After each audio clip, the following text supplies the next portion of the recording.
Tommy Shepherd. Mr. Speaker, I ask again, can we have a proper debate in which members discuss and decide on a free vote the nature and extent of virtual participation in the proceedings of this Parliament while the pandemic lasts?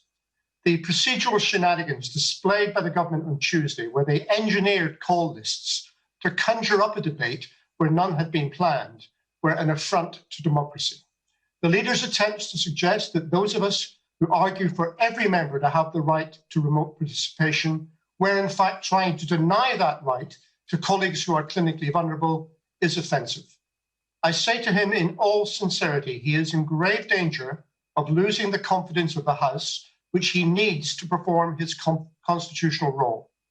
And I hope that rather than a glib response or a puerile put-down, he will demonstrate thoughtfulness and leadership and allow elected members to decide this matter.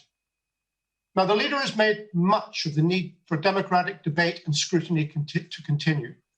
Yet yesterday, the biggest change of public policy in a decade was announced in the spending review, with no opportunity to debate, amend or agree. We must debate public sector pay if the government intends now to cut the wages of those key workers it applauded from the steps of Downing Street. And we must debate overseas aid if the government is to slash support from the world's poor, severely damaging the UK's global reputation in a manner that would make Trump proud. These are not manifesto promises. The government has no mandate for them, and they ought not to become the policy of the land without a vote in Parliament. Finally, Mr. Speaker, the tragedy of Brexit. Just 5 weeks to go and no deal in sight. Last week, I got no answer about the Shared Prosperity Fund. Today, I want to ask for a debate on plugging the 170 million black hole left in Scotland's rural economy as payments under the Leader Scheme end following withdrawal from the Common Agricultural Policy. The silence on this is reckless and damaging to Scotland's rural economy. Mr. Speaker, to misquote P.G. Woodhouse, it's never difficult to tell the difference between a member of the SNP with a grievance and a ray of sunshine.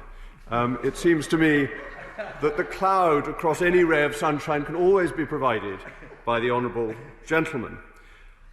And what does he say to us today?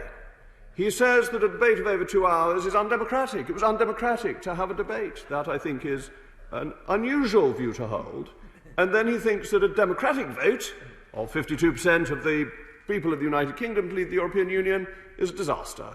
So he seems only to like the votes that he wins. But the SNP, fortunately, don't win votes across the United Kingdom at large and lost a very important vote in 2014. But why I think the honourable gentleman should be a ray of sunshine is because he should be asking for a debate on the £2.4 billion extra announced in the spending review yesterday that is going to Scotland.